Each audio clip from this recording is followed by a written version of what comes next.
Kita mulai. Bismillahirrahmanirrahim. Assalamualaikum warahmatullahi wabarakatuh. Alhamdulillah wassalatu wassalamu ala Rasulillah wa ala alihi wa sahbihi wa mawalah wa la hawla wa la quwata illa billahi wa ba'du. Alhamdulillah, segala puja dan puji hanya milik Allah subhanahu wa ta'ala. Salawat dan juga salam kita hadiahkan kepada Rasul kita Nabi besar Muhammad sallallahu alaihi wa ala alihi wasallam.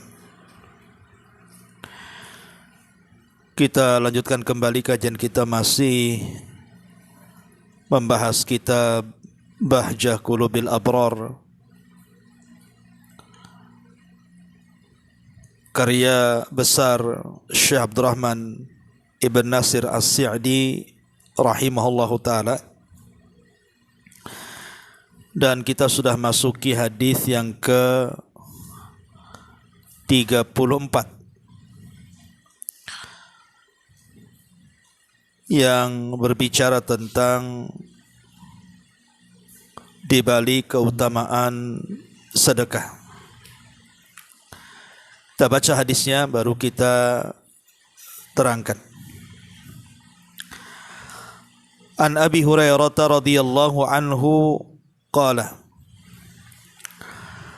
qala Rasulullah sallallahu alaihi wasallam ma naqasat sadaqatun min malin wa ma zadallahu 'abdan bi afwin illa izza wa ma tawadha'a ahadun lillahi illa rafa'ahu Allahu azza wa jalla. Dari Abu Hurairah radhiyallahu an, Nabi sallallahu alaihi wasallam bersabda, sedekah itu tidak akan mengurangi harta sedikit pun, dan tidaklah Allah menambah kepada seorang hamba yang memberi maaf kecuali kemuliaan, dan tidaklah seseorang merendahkan hatinya karena Allah subhanahu wa ta'ala kecuali Allah akan meninggikan derajatnya. Ma'asyiral muslimat yang dimuliakan Allah subhanahu wa ta'ala, dalam hadis ini ada 3 amalan yang sangat-sangat mulia sekali. Pertama, bicara soal sedekah. Kemudian yang kedua, bicara soal memaafkan manusia. Dan yang terakhir, bicara soal tawadhu. Seseorang merendahkan diri karena Allah subhanahu wa ta'ala.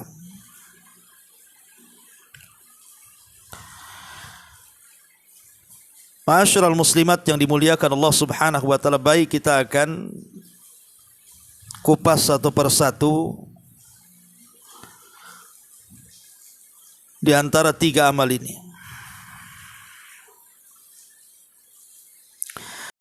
Pertama, di sini Nabi sallallahu alaihi wasallam mengatakan bahwa harta yang disedekahkan itu tidak mungkin berkurang. Ma'asyiral muslimat yang dimuliakan Allah subhanahu wa ta'ala, bicara soal sedekah. Sedekah ini amalan yang luar biasa. Betapa banyak orang-orang yang kemudian disembuhkan penyakitnya karena sedekah. Betapa banyak orang-orang yang bermusuhan kemudian menjadi bersaudara karena bersedekah. Betapa banyak orang-orang yang terkena musibah, kemudian Allah hilangkan musibahnya karena sedekah. Dan betapa banyak orang-orang yang fakir kemudian menjadi mampu karena sedekah.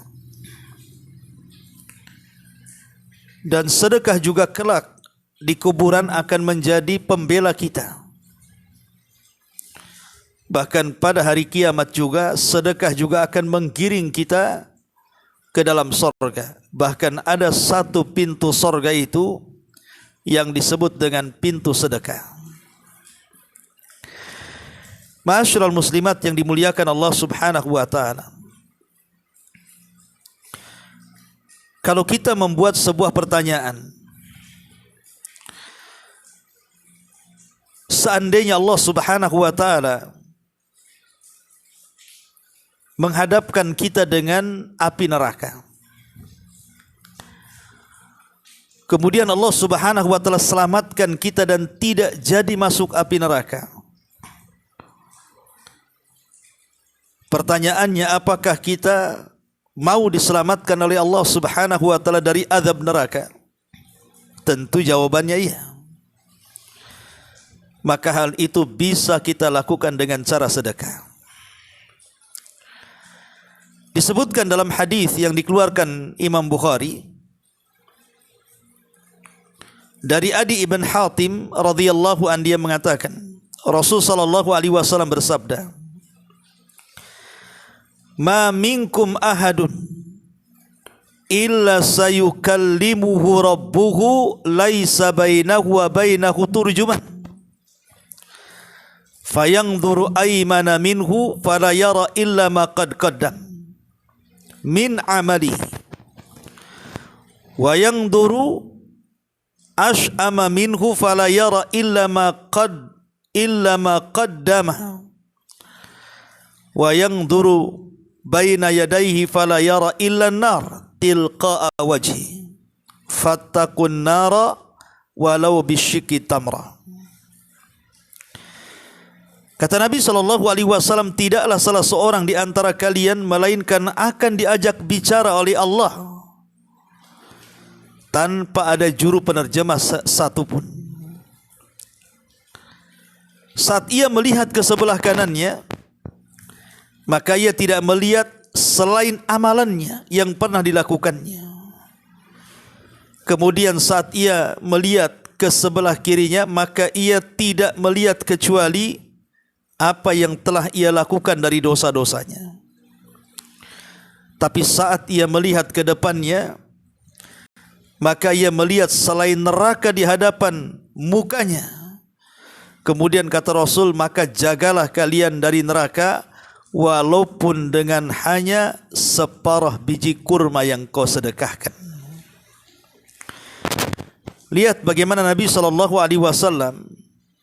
mengatakan, takutlah kau ke dalam neraka walaupun hanya bersedekah dengan sepotong biji kurma. Kalau sepotong biji kurma saja bisa menyelamatkan seseorang dari api neraka, macam mana orang yang bersedekah lebih daripada sepotong biji kurma? Dari sini menunjukkan bahwa sedekah itu bisa menyelamatkan kita dari azab Allah Subhanahu wa taala. Ma'asyiral muslimat yang dimuliakan Allah Subhanahu wa taala. Kalau seandainya seseorang melakukan dosa, tentu dosa itu kan penyebab murkanya Allah, Bu. Dosa itu penyebab murkanya Allah Subhanahu wa taala. Di mana Allah Subhanahu wa taala bisa menimpakan dengan kemurkaannya dengan berbagai macam azab dan siksanya. Pertanyaannya, maukah kita dihindarkan dari azab Allah Subhanahu wa taala lantaran kemaksiatan kita? Tentu jawabannya ya. Maka bersedekahlah. Karena sedekah itu bisa menghentikan kemurkaan Allah Subhanahu wa taala. Dalam sebuah hadis yang dikeluarkan Imam At-Tirmidzi, Nabi SAW mengatakan, "Inna sadaqata la tudfi'u ghadaba rabbi." Sesungguhnya sedekah itu bisa mencegah murkanya Allah Subhanahu wa taala. Dalam riwayat, wa sadaqatus sirri tudfi'u ghadaba rabbi, dan sedekah yang dilakukan tidak terang-terangan itu bisa memadamkan murkanya Allah Subhanahu wa taala. Subhanallah. Jadi orang-orang yang sudah membuat Allah murka karena kemaksiatan yang dilakukannya, tapi dengan sedekahnya dia bisa meredam murkanya Allah Subhanahu wa taala kepadanya. Maka untuk meredam murkanya Allah kepada kita, maka sering-seringlah bersedekah. Ma'asyiral muslimat yang dimuliakan Allah Subhanahu wa taala. Kita tahu bahwa ketika manusia dikumpulkan di padang mahsyar, kemudian matahari diletakkan di atas kepala. Tentu jarak di atas kepala itu bukan jarak yang jauh seperti kita di bumi dengan matahari, tetapi jaraknya hanya 1 mil di atas kepala. Tentu matahari yang dekat dengan kepala bisa saja membakar kepala kita. Tetapi di akhirat Allah Subhanahu wa taala tidak membakar kepala kita dengan dekatnya matahari, tapi Allah buat kita ini tersiksa dengan sengatannya, sehingga keringat bercucuran karena panas yang bersangatan. Pertanyaannya, kalau seandainya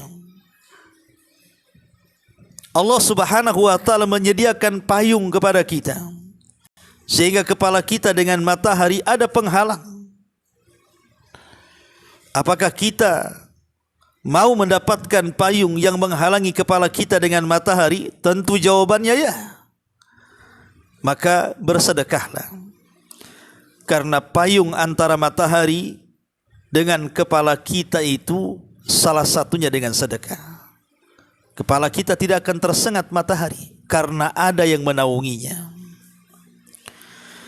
Dalam sebuah hadis, ketika Nabi SAW mengatakan, sab'atun yudhilluhumullahu fi dhillihi yauma la dhilla illa dhilluh.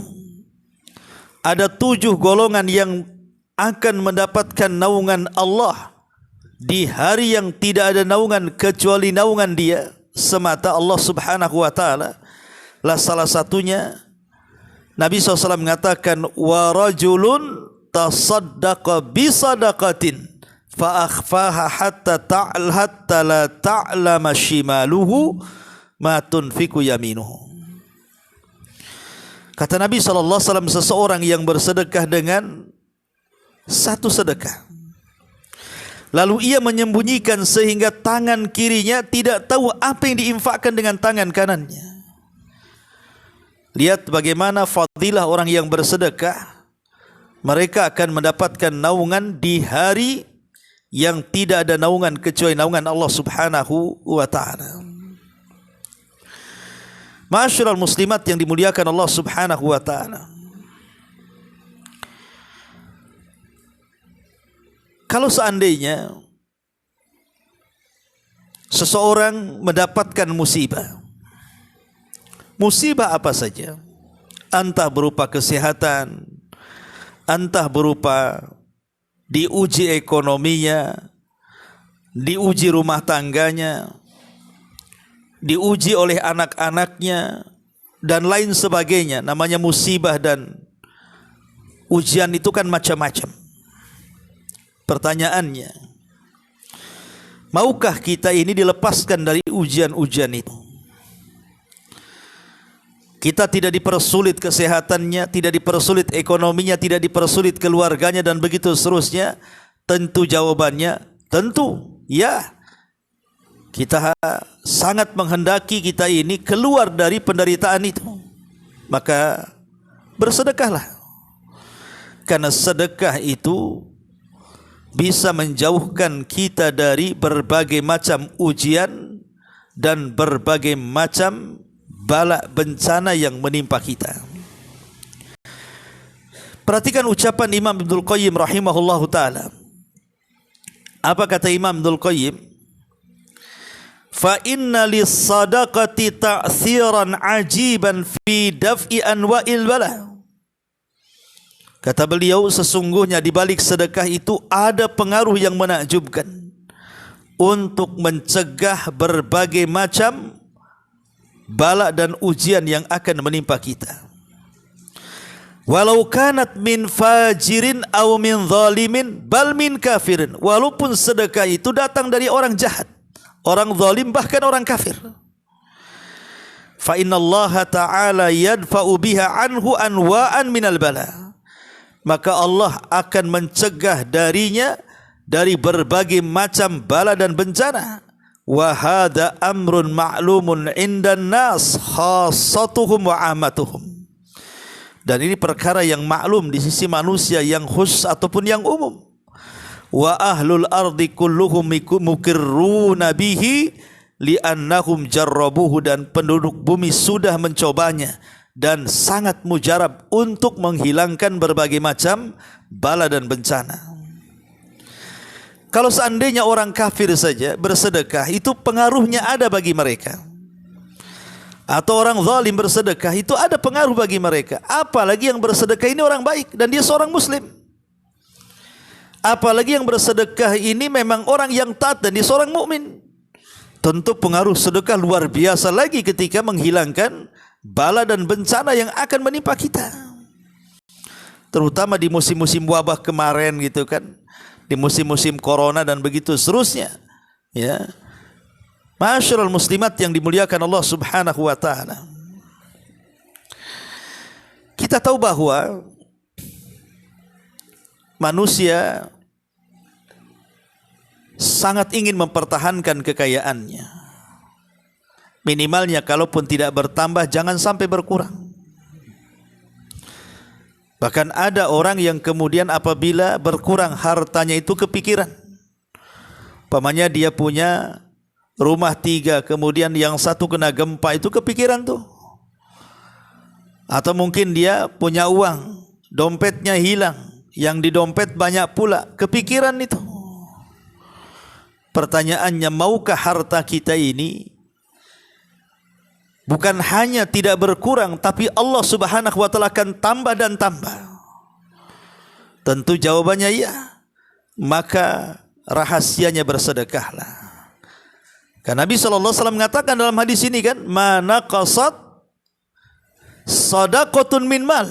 Tidak mungkin berkurang harta yang disedekahkan itu. Dan siapa yang tidak ingin setiap pagi didoakan malaikat, Bu? Siapa yang tidak ingin?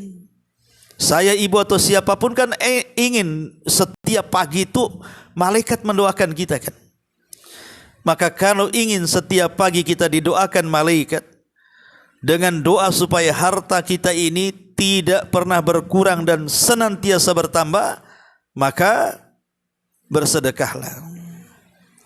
Bersedekahlah, karena Nabi SAW mengatakan dalam sebuah hadis, ma min yaumin yusbihul ibad fihi illa malakani yanzilan fayaqulu ahaduhuma Allahumma a'ti munfiqan khalafa wa yaqulul akhar Allahumma a'ti mumsikan talafa. Tidaklah setiap hari dalam waktu pagi bagi hamba-hamba Allah kecuali akan dikirim 2 malaikat yang turun dan mendoakan setiap pagi. Apa doanya? Kata satu malaikat, ya Allah, tambahkan harta yang disedekahkan ganti supaya lebih banyak lagi. Yang satunya mengatakan, ya Allah, tahan, jangan kau tambah harta, tapi lenyapkan orang-orang yang tidak bersedekah di pagi hari ini. Lihat bagaimana orang-orang yang bersedekah itu setiap hari didoakan malaikat supaya bertambah, bertambah dan bertambah, baik bertambah bilangannya ataupun bertambah berkahnya. Mungkin bilangannya tidak bertambah, tapi berkahnya bertambah. Dan berkah itu lebih mulia dibandingkan bilangan. Betapa banyak orang yang banyak hartanya tapi tidak merasa cukup, itu karena tidak berkah. Tapi betapa banyak orang yang kurang hartanya tapi dia cukup, itu karena berkah. Maka bersedekahlah supaya terus mendapatkan doa para malaikat. Ma'asyiral muslimat yang dimuliakan Allah Subhanahu wa taala. Setiap manusia pasti menginginkan kalau seandainya di akhir hayat itu tidak diwafatkan kecuali husnul khotimah kan. Saya, ibu atau siapapun lah pasti ingin kalau seandainya Allah Subhanahu wa taala wafatkan itu, maunya itu kita wafat dalam posisi husnul khotimah, baik akhirnya. Jangan sampai kemudian kita diwafatkan buruk pula akhirnya. Pertanyaannya, mau enggak kita ini diakhiri kematian kita ini dengan su'ul khotimah? Tentu jawabannya iya, tentu maulah. Siapa yang tidak hendak akhir hayatnya itu diwafatkan dalam posisi husnul khotimah? Maka rahasianya bersedekahlah. Karena Nabi SAW mengatakan dalam hadis Abi Umamah radhiyallahu an, kata Nabi SAW, "Sana'iul ma'ruf taki masari asu." Sana'iul ma'ruf, bahwa perbuatan-perbuatan baik, salah satunya sedekah, itu bisa mencegah kematian yang buruk, bisa mencegah su'ul khotimah. Maka kalau kita ingin husnul khotimah, maka bersedekahlah. Karena sedekah ini salah satu yang bisa taki masari asu, bisa menjaga supaya kita tidak buruk akhirnya. Ma'asyiral muslimat yang dimuliakan Allah Subhanahu wa taala. Nabi SAW memberikan rahasia sedekah ketika melihat tanda-tanda yang menakutkan, supaya kita tidak tertimpa dengan tanda-tanda yang menakutkan itu keburukan. Contoh umpamanya, ketika Nabi SAW melihat gerhana matahari total di zamannya, dan itu belum pernah terjadi, sehingga serasa akan kiamat, maka Rasul langsung sholat. Kemudian selepas sholat, Nabi SAW berkhutbah. Dalam khutbahnya Nabi SAW mengatakan apa? Fad'ullaha wa kabbiru wa tasaddaku. Berdoalah kalian kepada Allah, bertakbirlah kalian kepada Allah, dan bersedekahlah. Itu saat Rasul melihat gerhana total yang sangat menakutkan, karena dikhawatirkan gerhana itu membawa bencana. Makanya Rasulullah SAW menganjurkan untuk bersedekah supaya kita tidak tertimpa dengan bencana. Makanya kalau ada hal-hal yang menakutkan, bersedekah. Ya, ada hal-hal yang menakutkan, ada musibah yang menakutkan, maka bersedekahlah. Dan kita tahu, Bu, siapa sih yang tidak ingin setiap hari hati kita ini bahagia, Bu? Saya, ibu, atau siapapun lah pasti ingin bahagia. Tidak mungkin orang itu ingin sengsara kan, Bu? Pasti orang itu kan ingin bahagia. Dan bahagia itu kan letaknya di hati. Hati itu kalau bahagia lapang, rumah sempit pun jadi lapang. Suami tidak tampan pun jadi tampan. Tapi kalau hati sempit tidak bahagia, Bu, rumah luas pun itu jadi sempit. Suami tampan Bu kayak setan. Itu kalau tidak bahagia kan, Bu. Artinya semua orang pengen bahagia, karena bahagia itu kan dicari orang. Anak kecil pengen bahagia, orang remaja pengen bahagia, orang dewasa pengen bahagia, orang tua pengen bahagia, laki-laki, perempuan, mukmin, kafir, semua pengen bahagia kan, Bu. Lah salah satu rahasia kebahagiaan itu, kalau ibu ingin bahagia, salah satu rahasia kebahagiaan itu ada dengan cara bersedekah. Ibu ingin bahagia, banyak bersedekah. Karena Nabi SAW yang mengatakan, ahabbun nas ilallah anfa'uhum linnas.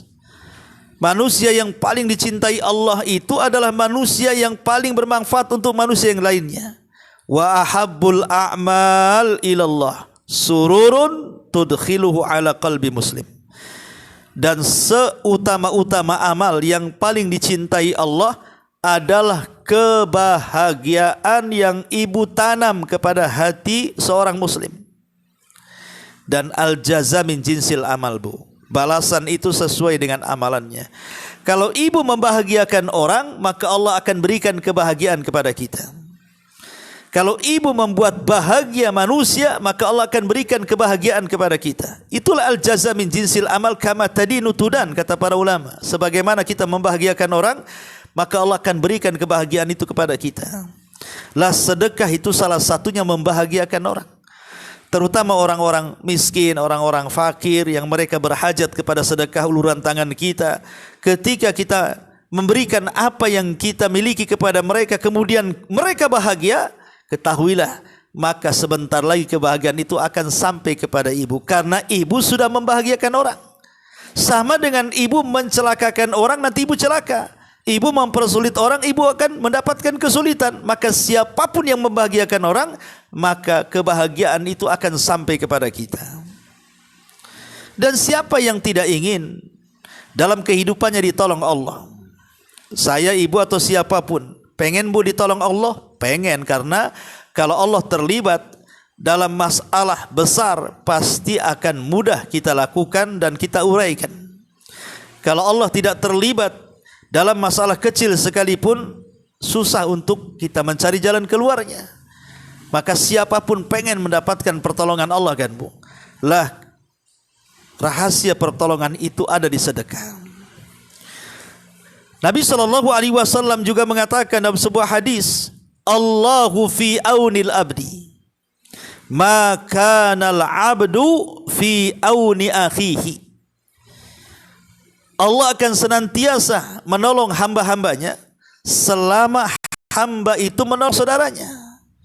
Dan menolong saudara itu dengan cara bersedekah. Jadi menolong saudara itu dengan cara bersedekah. Maka ketika kita banyak bersedekah menolong saudara kita yang membutuhkan, maka akan datang pertolongan Allah sewaktu-waktu kepada kita, karena kita sudah menolong saudara kita. Dan sedekah itu bukti keimanan. As-sadaqatu burhan, bukti sedekah itu keimanan kita. La yu'minu ahadukum hatta yuhibba li akhi ma yuhibbu li nafsi. Tidak sempurna iman seseorang sampai dia mencintai dirinya sebagaimana mencintai saudaranya. Sebagaimana kita lapar, maka saudara kita lapar, kita makan, beri juga makan saudara kita. Dan begitu seterusnya. Ma'asyiral muslimat yang dimuliakan Allah Azza wa Jalla, bahkan lebih daripada itu. Terkadang kita ini kan bu, mungkin sewaktu-waktu kan tidak sehat terus. Pasti ada waktu-waktunya sakit. Dan kita lihat juga ada saudara-saudara kita yang sudah terkena penyakit, yang dulunya mereka sehat. Terkadang kasihan melihat mereka. Ada yang parah sekali sehingga tidak bisa bangun, ada yang ya mungkin juga harus terbaring di kasur, ada yang harus ke sana kemari pakai kursi roda. Terkadang kita kasihan dengan mereka. Tapi bukan mustahil Allah Subhanahu wa taala juga akan menguji kita seperti mereka. Kita tidak tahu akhir kehidupan kita seperti apa. Tetapi kan kita ini ingin sehat kan bu. Siapa yang tidak ingin sehat? Ibu pengen sehat? Pasti pengen. Saya juga pengen sehat. Ya. Ibu pengen sembuh dari penyakit? Ya, saya juga pengen sembuh dari penyakit saya. Maka jawabannya, kalau ingin sembuh penyakitnya maka bersedekahlah. Karena rahasia sedekah juga bisa menyembuhkan penyakit. Nabi SAW mengatakan, Hassinu amwalakum bizzakati. Jaga harta kalian dengan zakat. Jaga harta kalian dengan zakat. Wadawau mardokum bisadaqah. Tetapi obatilah orang yang sakit di antara kalian dengan cara bersedekah. Dan itu mujarrab. Bagaimana Imam Hakim ketika sakit kemudian bersedekah air, kemudian sembuh penyakitnya. Kemudian ada seorang laki-laki datang kepada Ibnu Mubarak meminta fatwa karena penyakit yang sudah lama dideritanya. Kata Ibnu Mubarak, bersedekahlah dengan air. Akhirnya bersedekah, kemudian sembuh penyakitnya. Tapi bukan berarti kalau seandainya ada seorang yang sakit, dia sudah berusaha bersedekah kemudian tak sembuh-sembuh, ya itu sudah takdir. Tetapi umumnya orang kalau betul-betul mengharap dari hartanya untuk disedekahkan kepada Allah, mencari keikhlasan dan ridhonya dari harta yang paling baik, yang tidak ada harta haram dan diniatkan untuk kesembuhan, itu biasanya sembuh penyakitnya. Ya. Ma'asyiral muslimat yang dimuliakan Allah Subhanahu wa taala, maka bersedekahlah supaya nanti jangan seseorang itu menyesal setelah kematiannya.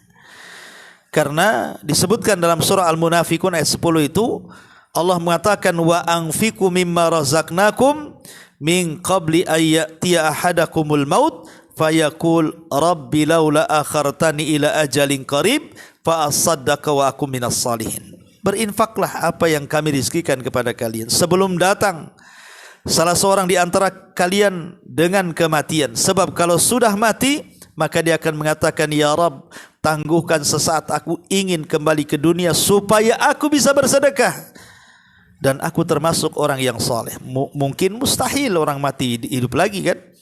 Oleh karena itulah mumpung kita masih hidup, maka banyak-banyaklah bersedekah. Karena harta yang disedekahkan itulah harta yang sesungguhnya. Kata Rasul, ma akalta fa afnaita wa ma labista fa ablaita wa ma tasaddaqta fa abqaita. Hartamu yang kau makan habis, yang kau pakai usang, yang kau sedekahkan, itulah yang sesungguhnya harta yang akan kau bawa setelah kematian.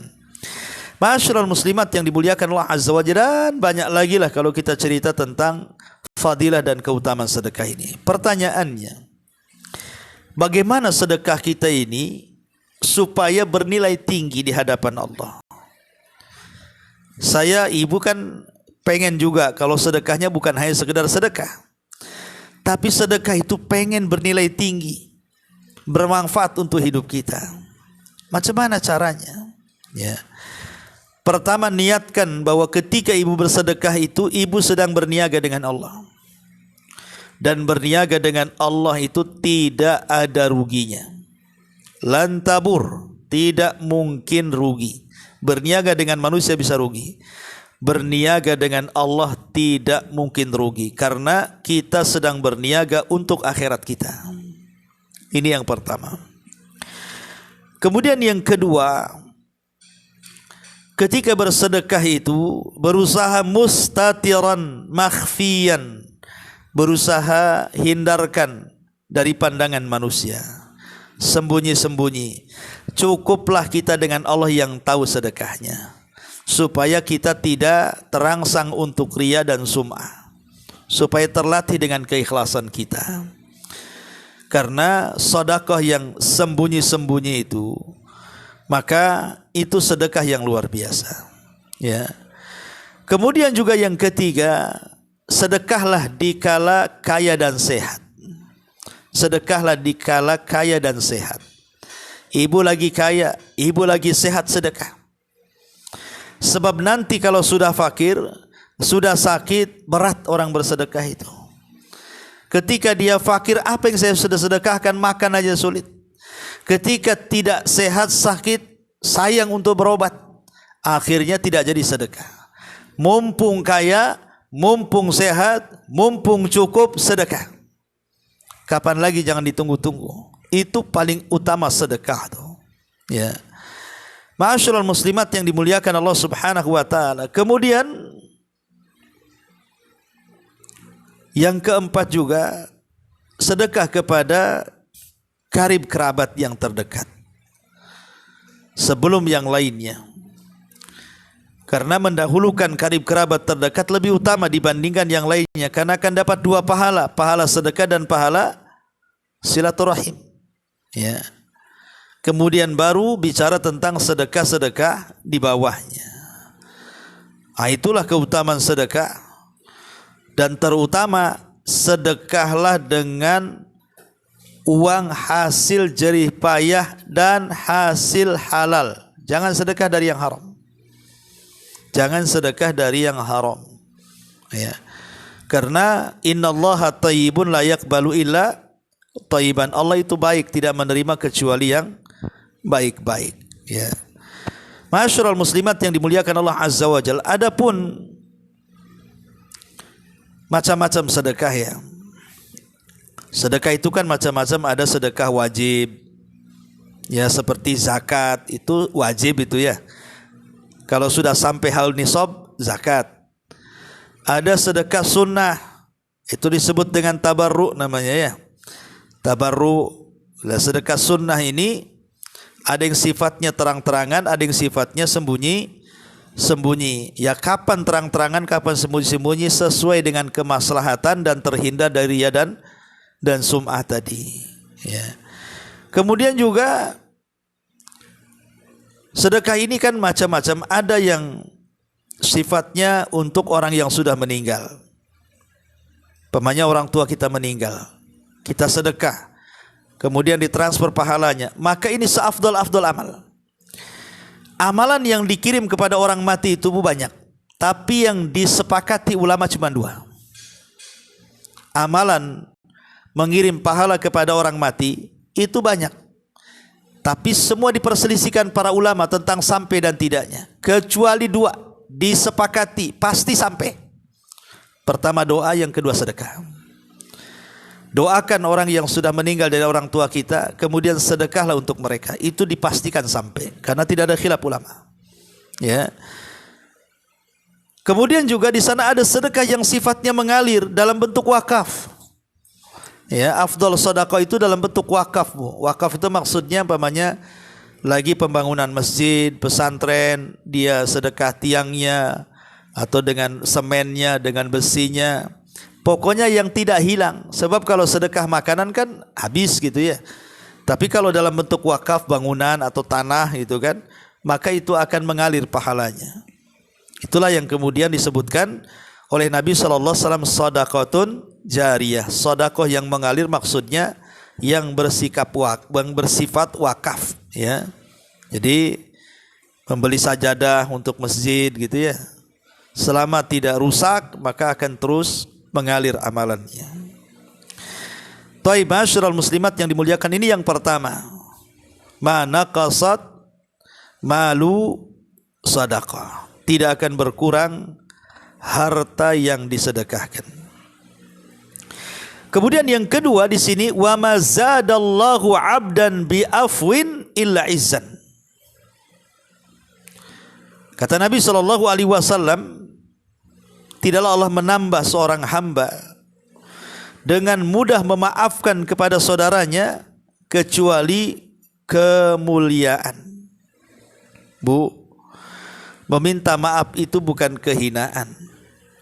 Kadang ada orang malas minta maaf kan, karena merasa terhina. Hina kali aku harus minta maaf sama orang itu. Tidak. Justru di sini Nabi mengatakan kalau orang memulai meminta maaf kepada orang, itu bukan kehinaan, itulah letak kemuliaannya. Dia akan dapat kemuliaan dari Allah Subhanahu wa taala. Kenapa demikian? Karena meminta maaf itu hakikatnya dia telah mengalahkan setan. Karena setan itu dia sudah putus asa untuk disembah. Karena sudah banyak orang yang mentauhidkan Allah. Tetapi setan itu punya senjata dengan cara bitahrish fima bainahum. Bagaimana setan itu menanamkan permusuhan supaya bertengkar satu dengan yang lainnya. Lah, kalau orang tidak minta maaf, maka akan bertengkar selamanya. Itu yang dikehendaki setan. Jadi kalau seseorang memulai minta maaf, hakikatnya dia sudah mengalahkan tipu daya setan. Dan ini luar biasa. Dan orang yang mudah memaafkan itu biasanya akan tenang hatinya dan dipenuhi kebahagiaan hidupnya, karena dia merasa tidak ada hal yang ditutup-tutupi dalam hatinya atau disimpan dalam hatinya kan, Bu. Sebab kalau orang itu punya rasa dalam hatinya terus dipendam-pendam dalam hatinya, itu lama-lama jadi sakit hati itu kan. Boleh jadi kemudian sakitnya sampai ke badan, darah naik, kolesterol naik, stroke lama-lama kan. Maka ketika kita meminta maaf kan akan jadi plong tuh, Bu. Merasa saya tidak ada masalah dengan orang kok. Sehingga kesana kemari tidak takut, kesana kemari tidak cemas. Orang kalau ada musuh, Bu, lewat jalan ketemu muka dia, nggak jadi tuh, cari gang lain kan gitu, Bu ya. Kecium baunya saja, ini bau musuh saya, tak mau lewat sini saya. Kadang-kadang seperti itu. Ya tapi orang yang nggak punya musuh, hidupnya tenang, itu ke pasar tenang, jalan kesana kemari tidak takut. Ya. Dan kita tahu bahwa kekuatan kaum muslimin itu ada di mudahnya seseorang minta maaf. Karena ketika sudah tidak bermusuhan maka akan kuat. Makanya kenapa Nabi SAW itu sampai mengajarkan kepada Aisyah ketika malam Lailatul Qadar itu, Allahumma innaka afun tuhibbul afwa fa'fu anni. Diajarkan kita supaya kita ini mudah meminta maaf. Memang berat, meminta maaf itu berat, tapi ingat yang memaafkan itu lebih berat lagi. Dan orang yang mudah memaafkan maka akan mudah diampuni dosa-dosanya. Seperti kasus Abu Bakar Siddiq radhiyallahu an, ketika dia memaafkan Mistah, maka Allah turunkan ayat tentang ampunan dosa. Maka orang yang mudah memaafkan itu adalah orang yang membuka dirinya menuju pintu sorga dan menutup pintu neraka. Karena Rasul yang mengatakan lan tadkhulul jannah hatta tu'minu wa lan tu'minu hatta tahabu ala adullukum ala syai'in idza fa'altumuhu tahabbtum afsus salama bainakum. Kalian tidak akan masuk sorga kata Rasul sampai beriman. Kalian tidak beriman sampai kalian saling mencintai. Maukah kutunjukkan kepada perkara kalau kalian lakukan pasti kalian akan saling mencintai. Kemudian kata Rasul, sebarkan salam. Ya, sebarkan salam. Maka menyebarkan salam itu salah satunya merekatkan tali percintaan dan menghindarkan dari permusuhan. Dan yang terakhir, di sini Nabi SAW mengatakan, wa ma tawadha'a ahadun lillahi illa rafa'ahullah. Tawadhu, ya. Artinya kita harus rendah diri, karena ini akhlak yang paling mulia. Karena sombong itu adalah akhlaknya iblis, Bu. Sombong itu akhlaknya iblis.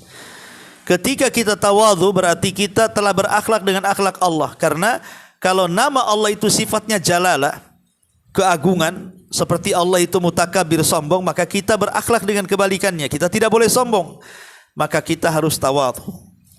Karena orang yang tawadhu itu akan disukai orang.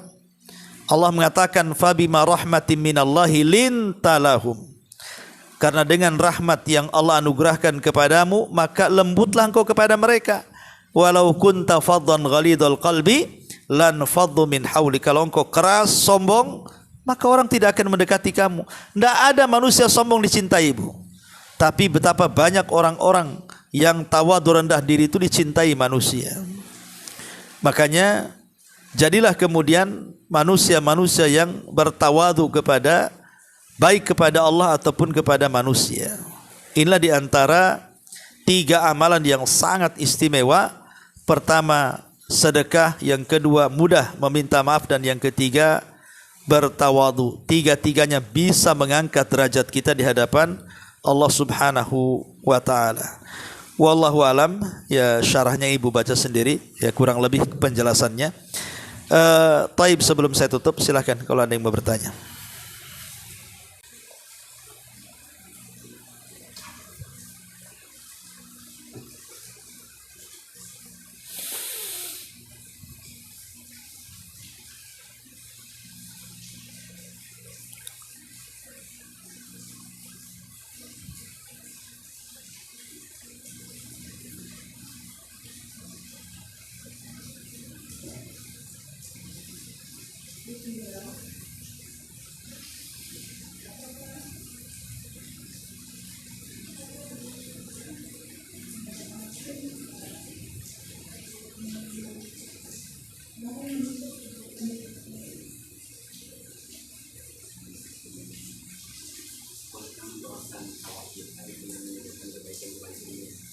Bolehkah kita mendoakan saudara kita dengan menyebutkan kebaikannya?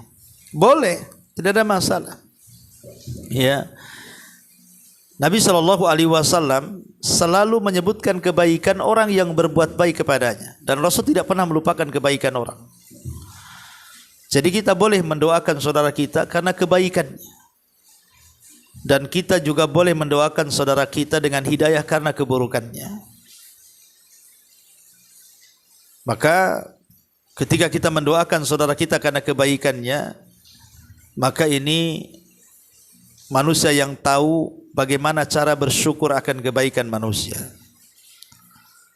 Dan Nabi SAW juga sama memberikan contoh kepada kita, dia tidak pernah melupakan kebaikan siapapun yang pernah berjasa kepadanya.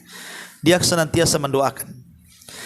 Makanya kenapa kalau saya membaca kitab-kitab para ulama, kalau ulama itu sudah meninggal, maka kita selalu mendoakan dengan kalimat rahimahullah, semoga Allah merahmati beliau. Kalau yang mengarang kitabnya masih hidup, maka kita katakan hafidhahullah, semoga Allah menjaga dia. Karena dengan karya-karya mereka sudah berjasa kepada kita sehingga kita kenal dengan Islam lewat buku-buku mereka, lewat kitab-kitab mereka. Maka begitu juga siapapun yang berjasa kepada kita, kalau mereka sudah meninggal, kita katakan semoga Allah merahmati mereka. Tapi kalau mereka masih hidup, katakan hafidhahullah, semoga Allah menjaga beliau. Wallahu a'lam.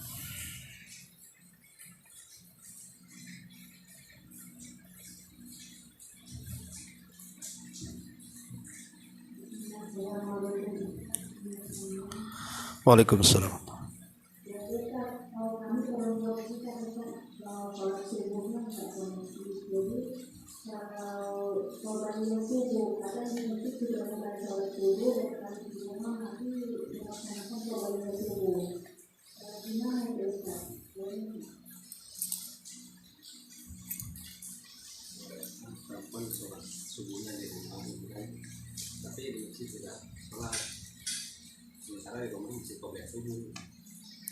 Di masjid sudah sholat, di rumah masih ada waktu, nggak apa-apa, nggak apa-apa ibu, nggak apa-apa. Jadi kalau seandainya ibu kesiangan, pamannya bangunnya, atau mungkin karena ada sesuatu hal, di masjid itu sudah selesai sholat, sudah salam, ibu baru mulai sholat gitu ya, nggak apa-apa. Kalau masih ada waktu, maka ibu lakukan qobliyah subuh dulu, baru sholat subuh. Kalau waktunya masih memungkinkan. Tapi kalau waktunya tidak memungkinkan, jangan. Dahulukan yang wajib dibandingkan yang sunnah. Tapi kalau waktunya panjang, karena kan sholatnya wanita di rumah ya beda dengan sholat laki-laki di masjid, maka dibolehkan kalau waktunya masih panjang. Bahkan itu lebih afdal karena ibu masih mendapatkan 2 rakaat fajar kan, dan juga sholat wajib subuh. Wallahu a'lam.